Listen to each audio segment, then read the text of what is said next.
दोस्तों सीजन 3 की episode number 21 की आगाज में बमसी सराय के कमरे में खाना खा रहा होता है। इसी दौरान बमसी को महसूस होता है कि टेबल के नीचे कोई छुपा हुआ है। बमसी जब टेबल के नीचे देखता है तो वहाँ सिमोन का गुलाम जाजगर छुपा होता है। फिर बमसी कहता है कि ओ छोटी मखलूक, तुम यहाँ छुपे हो।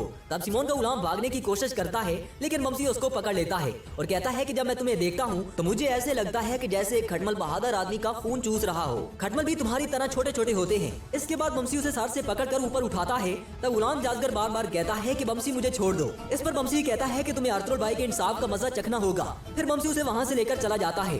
हाली बाजार में काम करने वाले तमाम लोग जमा होते हैं और बहुत खौफजदा होते हैं। इसी दौरान आर्थर अपने करीबी लोगों के साथ सराय से बाहर आते हैं और सराय की छत पर आर्थर के सिपाही काय परचम लिए खड़े होते हैं। इसी दौरान आर्थर के इशारे पर सिपाही सिमोन का परचम काट देते हैं और काय परचम लहराते हैं। इसके बाद वहाँ एक मौजूद सिपाही अजान देता है। अजान सुनकर आर्थर और उसके सिपाहियों के चेहरे खुशी से खिल उठते हैं। इसी दौरान सरदार जानदार अपने बेटे अलियार और सिपाही कतलोजा के साथ हाली बाजार आते हैं।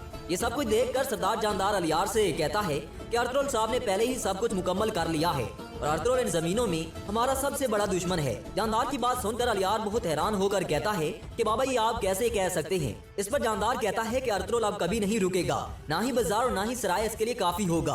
वो थोड़ा थोड़ा कदम कदम आगे बढ़ रहा है। जिन जमीनों पर आर्थर ने कदम रख दिया है इन पर कोई भी हकदारी का दावा नहीं कर सकता। हमारे लिए आर्थर की दोस्ती जुल्करनैन की फौज से ज्यादा अहम है।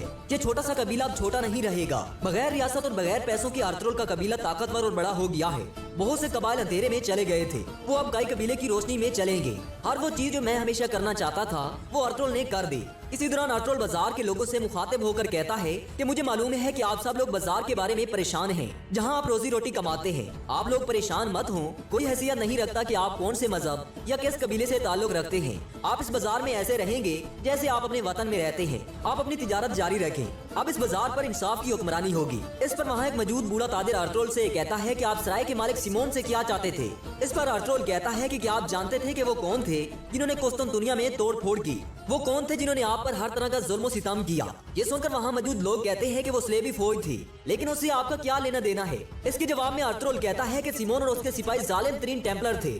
आर्थर की ये बात सुनकर बाजार में हलचल मच जाती है। फिर आर्थर कहता है कि उन्होंने यहाँ अली बाजार कायम किया ताकि उन्होंने जो कुछ कुस्तुनतुनिया में किया उससे भी बढ़कर यहाँ कर सके। और जो लोग यहाँ मौजूद हैं और जो मौजूद नहीं हैं उनको बता देना कि अब बाजार के कवानीन बदल गए हैं। हाली बाजार में तमाम सूद और कर्जा आज से खत्म किया जाता है। ये सुलेमान शाह के बेटे आर्थर की जबान है। आज से हाली बाजार में ताजिर नजायज टैक्स नहीं देंगे और जो लोग जंग से मुतासिर हुए वो मुझसे जाती तौर पर मिले। और आप लोगों ने जो जुल्म और ज्यादती देखी आज इसका इख्तिताम हो गया है। जो शख्स भी बाजार आएगा उसकी जान और उसकी इज्जत का मैं जाती तौर पर जिम्मेदार हूँगा। आर्थर की ये बातें सुनकर वहाँ मौजूद तमाम लोग बहुत खुश हो जाते हैं और आर्थर साहब जिंदाबाद के नारे लगाते हैं। सिमोन मर चुका है, हमारा काम हो गया है। फिर तुर्गुत उराल से कहता है कि तुम गद्दार हो। इसके बाद वहाँ तुर्गुत को घोड़े के पास लेकर जाता है। फिर सब चले जाते हैं।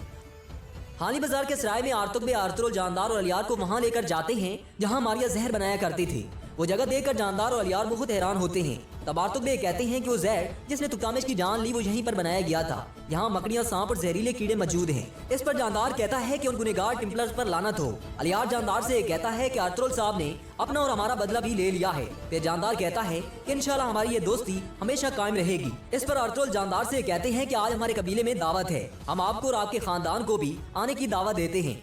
दूसरी तरफ उस्ताद हजरत उरियान अपने आदमियों के साथ नदी से सोना निकाल रहे होते हैं और बातूहान उनको छुपकर देख रहा होता है। उराल सातिन कोपे के पास जाकर कहता है कि जिस आदमी की आपने जमानत दी वो एक टेम्पलर था। फिर कोपेक अपना खंजर निकाल कर उराल की गर्दन पर रख लेता है। तब उराल कहता है कि आप सब कुछ जानते थे फिर भी आपने मुझे धोखे में रखा। इस पर कोपेक कहता है कि रियासत के अपने राज होते हैं। उराल, तुम आर्थर को मारने में कामयाब नहीं हो सके, अब तुम इसकी कीमत चुकाओगे। ये सुनकर उराल कहता है कि अगर मैंने कह दिया है कि आर्थर मरेगा तो इसका मतलब है कि वो जरूर मरेगा। ये सुनकर कोपे गुस्से से उराल के गिरबान पकड़कर कहता है कि मुझे बताओ कि कैसे मरेगा वो। आर्थर अब बाजार और तिजारत का मालिक है और वो पहले से ज्यादा ताकतवर हो रहा है। तुम सुस्त कमीने इंसान, अगर आर्थर मर जाता तो वो हर चीज जिसका वो मालिक है वो तुम्हारी होती। अब मेरी नजर में तुम्हारी कोई हैसियत नहीं रही। इस पर उराल कहता है कि अमीर हजरत आर्थर जरूर मरेगा और मैं यहाँ का सरदार बनूंगा और ऐसा ही होगा जैसा हम दोनों चाहते हैं। जब हमारे सुल्तान इन जमीनों पर आएंगे तो वो मुझे चौधार कबीले का सरदार पाएंगे। इस पर कोपे कहता है कि तुम्हारे बाबा का क्या होगा। फिर उराल कहता है कि जितने मेरे बाबा आर्थर के पीछे जाएंगे उतने ज्यादा सरदार मेरे पास होंगे और आप मुझे अपनी हुक्मरानी का सरदार बनाएंगे। फिर कोपे कहता है कि मैं सर्दियों की आखिर में सुल्तान अलाउद्दीन के साथ कराचैसर को फतह करने आऊंगा।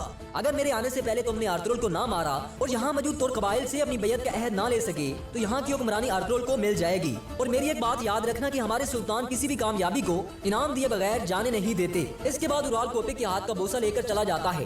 काय कबीले में खवातीन दावत के लिए खाना तैयार कर रही होती हैं तो अर्तुगरुल, जानदार और अलियार अपने सिपाहियों के साथ काय कबीले में दाखिल होते हैं। अर्तुगरुल को देखकर कबीले के सब लोग जमा हो जाते हैं और एक पुरजोश इस्तकबाल करते हैं। अर्तुगरुल अपने घोड़े से उतरकर हाइमा खातून हलीमा सुल्तान और अपने बेटे गंदू से मिलता है। फिर अर्तुगरुल अपने कबीले के लोगों से मुखातिब होकर कहता है कि अल्लाह ताला ने हमें आनी बाजार फतह करने की तौफीक दी।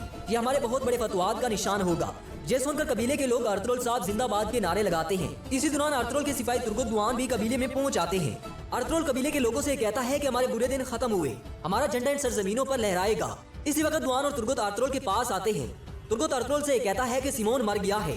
ये सुनकर अर्तुगरुल गुस्से से तुर्गुत की तरफ देखता है। फिर तुर्गुत कहता है कि भाई हम ताजिर हसन को तलाश नहीं कर सके, वो भी भाग गया। इस पर अर्तुगरुल तुर्गुत से कहता है कि ये कैसे हुआ। तुर्गुत कहता है कि भाई हमने सिमोन का पीछा किया, वो चौदार कबीले की तरफ जा रहा था। इसी दौरान उराल सिमोन की लाश लेकर कबीले में दाखिल होता है तो सब उराल की तरफ देखना शुरू कर देते हैं। उराल अर्तुगरुल के पास आकर कहता है कि जीत मुबारक हो, अगर आप हमें बता देते तो हम आपके साथ मिलकर लड़ते, मैं आपके साथ नाराज हूँ। इस पर अर्तुगरुल कहता है कि उराल ये किस्मत में नहीं था, इंशाल्लाह वो दिन आएंगे जब हम आपके साथ जंग के मैदान में होंगे।